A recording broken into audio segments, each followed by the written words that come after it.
I joined the court about 3 years ago, and my story starts with I grew up in a Christian family. Both my parents, um, I grew up Assemblies of God. I was, I knew God when I was young. I knew God all about God, but I always felt rejected. Always felt um, rejected by people around me. I was bullied since the time I was in kindergarten all the way up until I was out of high school. Um, I served in my church, and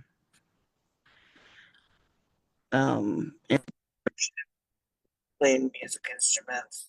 And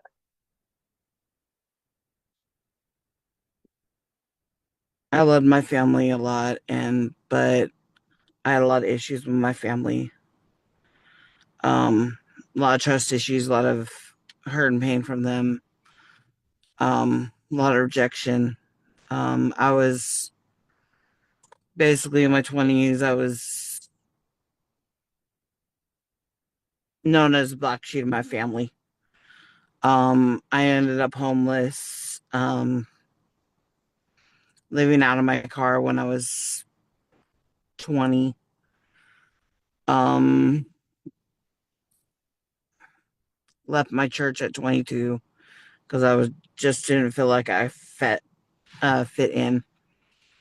Um, I stayed knowing God. Just kept on trying to work. I got injured um, when I was 17 in a real bad car accident. Couldn't work full time. Um, when I was 19, I wanted to go into full time ministry. Tried to go to ministry school. Basically, the week before I went, I crashed my car and I couldn't go to school. I was going to go to master's commission. Um, Long story short, I ended up homeless. When I was 23, met a guy, uh, messed around with him, got pregnant, ended up getting married to him. Um, Before I was due to with my first son. We stayed married for I had three more kids with him. After about 9 years, I ended up in divorce with him because he was very abusive and very verbally abusive. He dealt with mental health issues and with all the abuse that I took from people when I was young, I couldn't take it.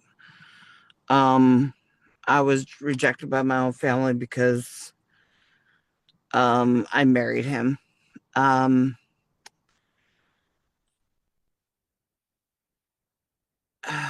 Long story short,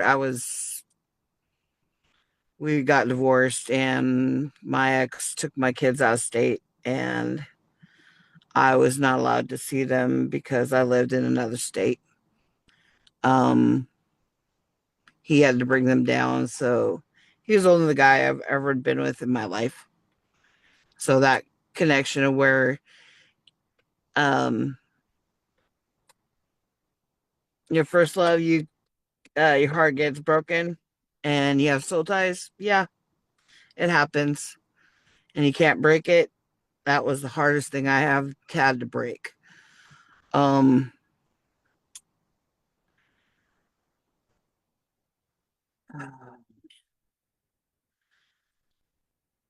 when I was 30, when he took my kids, I broke down. I had a really bad depression.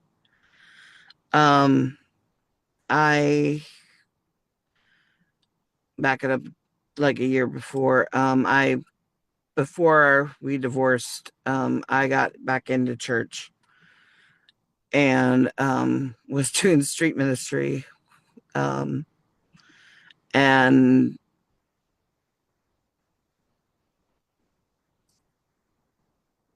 I connected with one of my friends who actually had a women's home. And when my kids were taken, it was on Christmas. And I broke down on Christmas Day and said, God, I need somewhere to go. I don't want to live on his property. Um, I don't want to be in this place anymore where I'm alone. I don't have anybody. My Christian friends turned on me. I didn't have anybody except for people that um didn't believe my husband. Um, so I basically went. I lived at my friend's ministry home and helped her out. And a long story short, God shut off my jobs, shut off my car. I was not. He didn't allow me to own anything. Um, he left me with no income, so he had me in the one place that he could get a hold of me and just say, "You're my daughter. It's time to heal." And for a process of about 2 years, I lived within those ministry homes. I helped out with the singles ministry of women. Um, we also had women with children. Um, those children I loved because they became my own children because I could not see my own children. And every time I see those kids, they'd come up and love on me, and I would see my kids still. I would be healing because those kids would love on me because of the faithfulness of God. Long story short, after about 2 years, I got a call from my middle sister saying my kids were in CPS custody, and nobody from my family notified me, nothing. I didn't hear anything. They said your ex-husband had a meltdown mentally, and he's in the mental health hospital, and um, you need to come up. It's or you need to be able to have some way to claim your kids. So I go to that meeting. They say I because you have no housing, no job, nothing. We can't place them with you. My parents are in the room. My ex is not there because he's in the mental health institute. So they were placed with my parents, which I have not seen in probably a year, almost 2 years. Um, so me and my parents started talking. I started helping them with the kids, and long story short, God didn't allow my dad to be approved for living at the house because something in the background or whatever. So long story short, um my mom is not the greatest. He worked it out. God worked it out, so I was able to have a door open to get emergency custody for my kids. I didn't have a car, I didn't have a house, I didn't have money, I didn't have nothing. During this whole time, I actually went into the hospital and talked to my ex-husband because nobody else would go and talk to him. And I said, here is what are we going to do with our kids? We can't let them go to CPS. We can't let them go into foster care because my parents can't do this. They're in their 60s, 70s, and I do not want my oldest sister raising them because she's long story.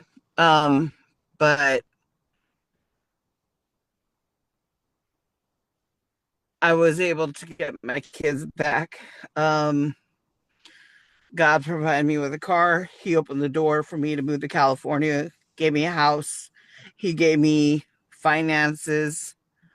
I didn't have to work for 3 years. Um, he um, he gave me a pastor who became my mom. She was a big part of my story. She walked me through a lot of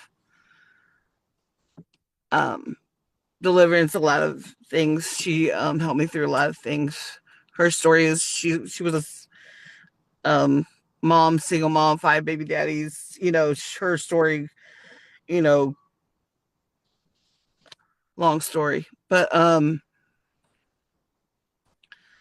moral of the story is God put me into ministry through going through building up, going through recovery. He helped my depression. He helped me walk through my own deliverance because I didn't know my own identity. I was lost. I I was in my own headspace. I couldn't control my thoughts. You could say tormented, yes. Um, Talking to myself, you know, yes. I never went into mental health hospital, nothing like that. But yeah, I knew something was not correct. But long story short, I got my kids back. Had my own apartment. Went into full time ministry 7 years. Um, I didn't have a job during that time. Couldn't have a job. I was going through my own healing. My kids were going through their healing because they went through trauma through all our divorce and arguing and everything. Um, Forward a couple more years, I moved and um,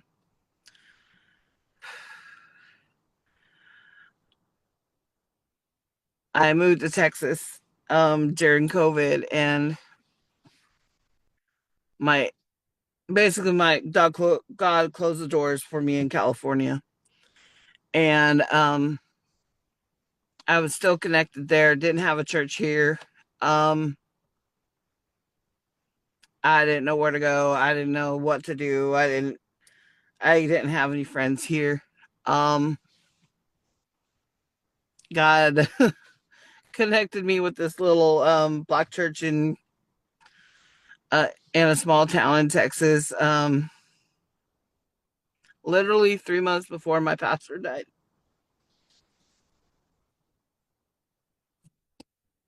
She took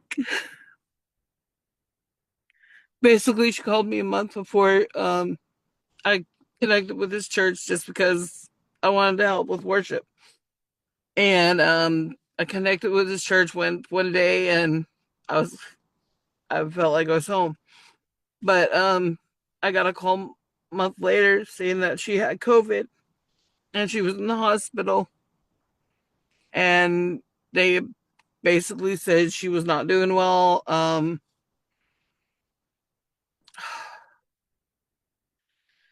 She literally died the day before my birthday. And I don't tell me I've never told, but I've told very few people this story. It threw me in a really deep bad place. I wanted to commit suicide. I wanted to not live. I didn't want to be around anybody. I couldn't get up for work. I barely was just going through the motions. I couldn't get my kids ready for their daily tasks or anything. Um, this went on for probably a year and a half. I was just saying, okay, I gotta keep going just for my kids. And um, just that one place where I was rejected by my parents, rejected by my family, rejected. That always kept back in my mind, and she was the only person that I was able to let in, that knew all my secrets, that knew everything about me, that I could connect to. But God delivered me of that. So now I know I have friends, I have family.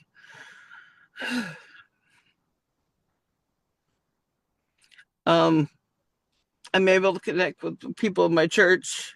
Um, Even with these girls here, I have not had friends I can tell people or tell anything to. I've been asking God for people to come around with me because I have not had anybody. I've tried connecting to people like the people that I knew in California. They got their own ministries and everything. And they just basically fell off the grid. They're like, and then all the core people that I had here, they all fell off the grid. I had nobody in my town that I could talk to, anybody. But it's like ever since I joined the core, like now even core college has been, I'm getting more healing, more healing, more healing because I have people around me I can talk to just because I go through so much because my daughter suffers from mental health issues and she's tried to kill herself like 3 times over the last year and a half. And I've had to send her away to acute care for like 6 or 7 times, and I've had to send her to mental health program like 2 times for almost like 4 months at a time. And even just keeping my headspace clear and keep my headspace, my own, saying I'm a good parent because I'm doing this because she's getting her own healing because has her own story. It's been hard. Um,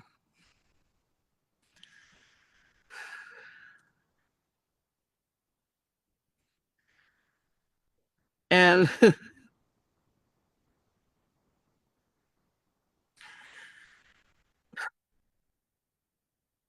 6 days, 5 days before the retreat, I lost my job.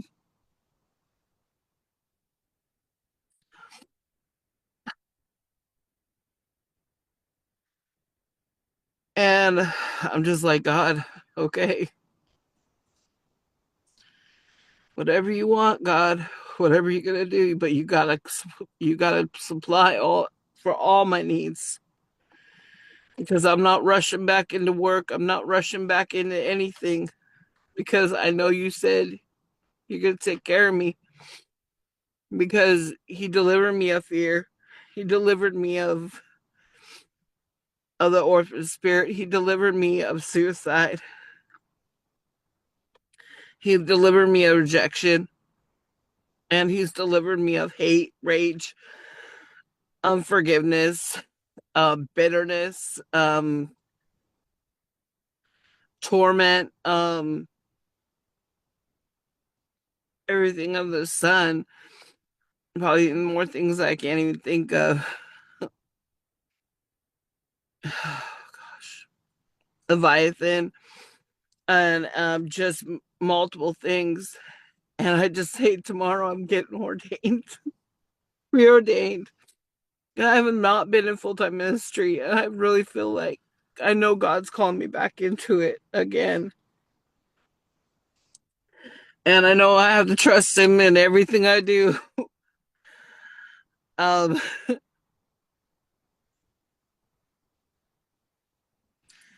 and I just say, devil, you can, no matter what, devil, you're crushed. And no matter, each of you guys' story matters.